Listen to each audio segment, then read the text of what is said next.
የቤቱ ማገር የልጆች ጌ ምን ያሉን ከዋለስ እስኪ ጠፋን አልቅሼ አይጸናለኝ ልቤ እጠራሁ አቆላምጬ አባባ የተጫነ አፈር ብሶቴን ሰምቶ ላያብስልኝ እኔንጋ የጣሪው ምን ብቻ ንግግር ተናገረን። በቃ እኔ ተስፋ ቆርጫለሁ። አንተ ግን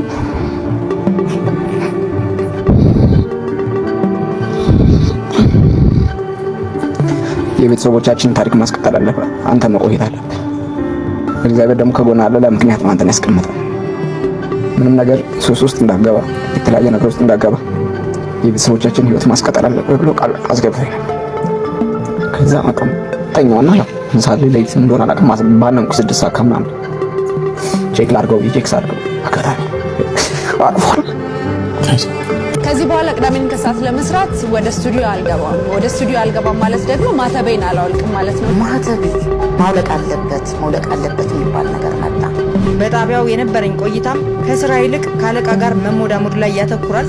ስራመደው እንደማልመለስ እያወቅኩኝ ነበር የተናገርኩት። ሰላም እንዴት ናችሁ? በሌላ ቪዲዮ ተመልሻለሁ። በዛሬው ቪዲዮአችን ከላይ ቀንጨብ አድርጌ ላስመለከታችሁ የመኮርኳቸውን ሐሳቦች አብረን በጥልቀት እንዳስሳለን። በሚያዝናኑትም አብረን ሪላክስ እናደርጋለን። ቁም ነገርን በሚያስጨብጡት ደግሞ በዛው ልክ ቁም ነገርን አብረን እንጨብጣለን። ቪዲዮውን እስከ መጨረሻው እንድትከታተሉ ተጋብዛችኋል። ቪዲዮውን ከመጀመራችሁ በፊት ግን የላይክ ምልክቷን እንደተለመደው ጫን ማድረጋችሁን በፍጹም እንዳትዘነጉ።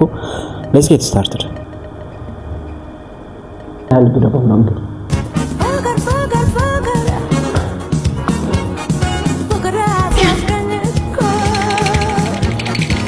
የኔ ቆንጆ ፍቅርሽ እንደ ሻማ ልብን አቅልጦት ብልተጋጠጥ አንተ እንዳታረጥበኝ በእናትህ። ማን ነው እግረ የኔ ፍቅር ተቅማጥ ነሽ እንዴ? ለማለት ፈልገህ ነው ግን ታስበው ፍቅርሽ መቆጣጠር ስላቃተ እንደዛ ነው እንዴ? ፍቅርሽ መኪና እንዳየ ውሻ ያቅበዘበዘኝ ነው። እኔ ማር አቤት ጀርባ ላይ ነው ማንበሳሰብ።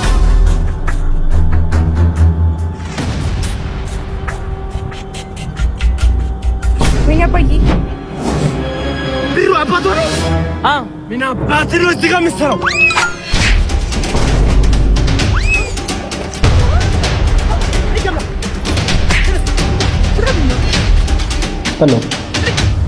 አንተ እስስትን ምንድነው እዚህ ግንብ ላይ ምን ትሰራለህ? አላበዛችሁ እንደናንተ ምንድነው የምናበዛው? አንተ ቀንዳሽ ማግለ ልጅቷ ቆመባት ይቅር እንደ ማነው ቆማት ይቅር እንደ ልጅቷ ቆማት ይቅር ችግር ጭንቅላት ላይ አንጀቴ ላይ ብረት ይቁም። ስማ ልጅ ማለት ነው ለጥሎሽ ገመችስ ምሰጥ ቢጠፋኝ እንኳን ብትስ ምሰጥ ሰው ካልሆነ በስተቀር እንዳንተ አይነት ብስብስ ወይ አረ ድፍረት አትበልብና ምን ያወር ሰው ደግሞ አበዙት እንዴት ሴትሽ ይዘው ወንዶች ሰፈር ውስጥ አምጣ ማለት ተገቢ ነው?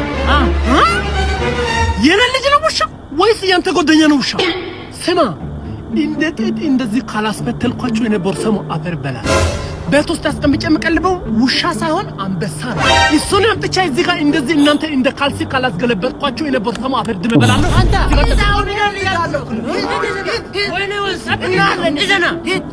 ያምጣ አንተ ደግሞ ሆነ ነው ውሻ አንተ ደግሞ ፋራነን በቅነ የነገርኩት ነው። ተቀንቀነ ሞታል ሲከበ እችላስ ነው ወንት ልጅ ቆረጠ ሲባል ሎተሪ ብቻ ይመስለኝ ነበር።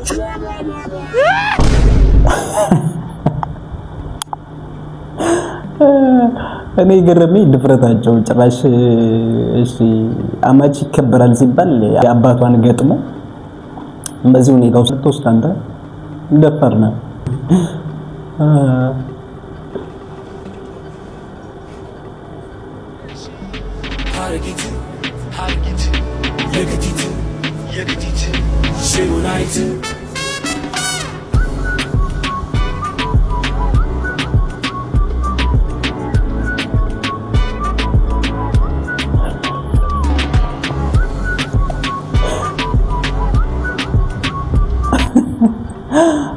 ነው በቃ ሰው የለሽነት። ኧረ ጭካኔ ጥግ። አሜዚንግ ክሬቲቪቲ ነው። ኤኒዌይስ ብሉ አቤት ስንት ማስቲካ ብንሰጥ ትነፋለህ? 3 ስጠው 3 አረ እንጥሉ ይታያል። ያው 3 ማስቲካ በቃ ቶሎ ንፋው።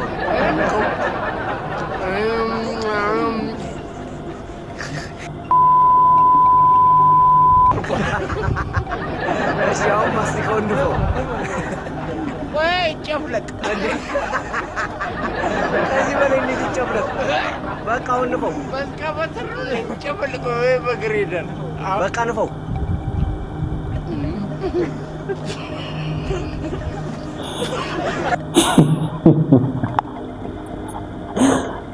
አንተ በዚያ እንኳን አይደለም 3 መስቲካ 10 መስቲካ አትነፋም በእርግጠኝነት ማለት ነው።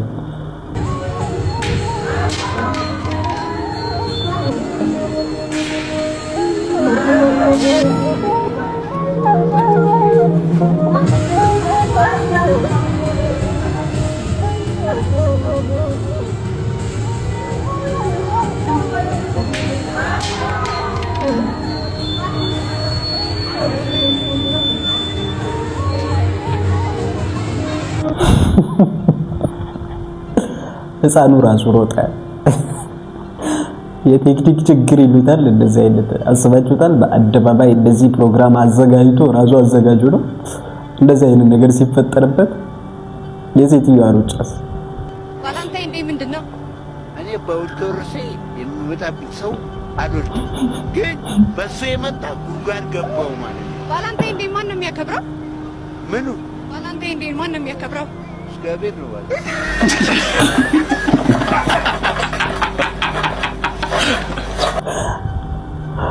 ስካር ይሉታል። በስካር ጊዜ ያልተጠሩበት ቦታ ነው የሚኬደው። ሁሌም እኮ ወዲያ አባውን አይደለም ይባል ማታ እየተሰበከች አባ ከዛ ተጠጣና ግራና ቀኝ የሆነ ነገር ክሜና ቅላች አለሻት በሉ ምን ኖርኩና ጨርሼ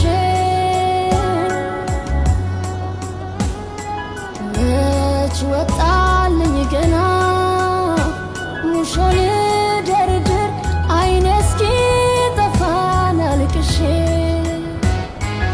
አይጸናልኝ ልቤ ብጠራሁ የአቶ አማን አስከሬን ትላንትና ነው የገባው ነው የተባለው። እስኪ ያቺን ሞመንት ትንሽ እንቃኛትና ወደ አነጋጋሪ ቪዲዮዎች ደግሞ እንሄዳለን።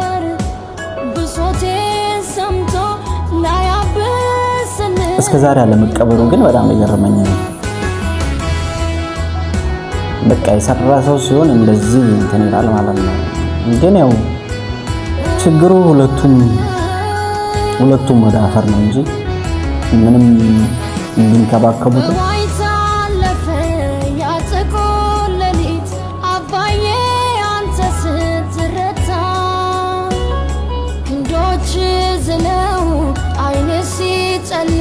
ስትከዳ ነፍስ ተለይታ ቀኑ መሸና ጀንበር ስገባ ሲከተት ሁሉ በየቤቱ በዚህ በጣም ትልቅ ሰው ነው ስላችሁ በስራ እሱ የሰራቸው ስራዎች መቼም የሀገራችን ነገር ምንድነው ሰው ከሞተ በኋላ የሰራው ቁም ነገር የሚታወቀውና እና አሁን ሲወራ በቃ በጣም የሌለ ኢቢኤስ ፕራይቬት ሚዲያ የመጀመሪያ ፕራይቬት ሚዲያ ሲቋቋም እሱ ነው ያቋቋመው። ፕራይቬት ሚዲያ በኢትዮጵያ ውስጥ ለመጀመሪያ ጊዜ የተቋቋመው ኢቢኤስ ነው። ይህንን ያቋቋመው ደግሞ መሰረት የጣለው እሱ ነው። ለኢትዮጵያ ሚዲያዎችን ጭምር በጣም ያደረገው አስተዋጽኦ የተለየ ነው። ከዛ በስተቀር ደግሞ አሁንም እዛ ኢቢኤስ ላይ ያሉት መርሃ ግብሮች የሆነ አለ አይደል የሆነ ወገን የሚረዳበት ፕሮግራም እና በጣም ባይዘው ትልቅ ነገር የሰሩ ሰው ናቸው። ቀላል አይመስላችሁ እንደኔና እንደናንተ። ለዛ ነው እንደዚህ መንከባከቡ ያስፈልገው እኮ ይመስለኛል። የሰራ ሰው ሲሞትና ያልሰራ ሰው ሲሞት ዲዝ ዲፈረንስ። ዜግነቱ ኤርትራዊ ነው። ኤርትራዊ የሆነው ግን ያው እንደ ሰው ነው፣ እንደ ዜግነቴ ሌላ ሀገር ነው ብሎ ሳይሆን አንድ ዜጋ ለሀገሩ ከሚያደርገው በላይ ነው ለኢትዮጵያ ያደረገው ሲነገር ማለት ነው። እና ያው ለቤተሰቦቹና ለወዳጆቹ ፈጣሪ አምላክ መጽናናትን ያደላቸው እና በዚህ ውስጥ ከኢቢኤስ ጋር በተመሳሰለ ደግሞ አንድ ወጣት አለ እንደዚሁ በተመሳሳይ ሁኔታ 4 ቤተሰቦቹን ያጣ ማለት ነው። እንደዚሁ በተከታታይ በተለያየ ጊዜያት ቢሆንም በጣም በሚያሳዝን ሁኔታ እንደውም ኢቢኤስ ላይ ቀርቦ ነበር። ያ ወጣት ለሌሎች ሀዘንተኞች ራሱ የጥንካሬ ምሳሌ ተደርጎ ነው እዛ ሚዲያ ላይ ሊጋበዝ የቻለው። የጣሪው ምንም ብቻ ንግግር ተናገረኝ። በቃ እኔ ተስፋ ቆርጬ አንተ ግን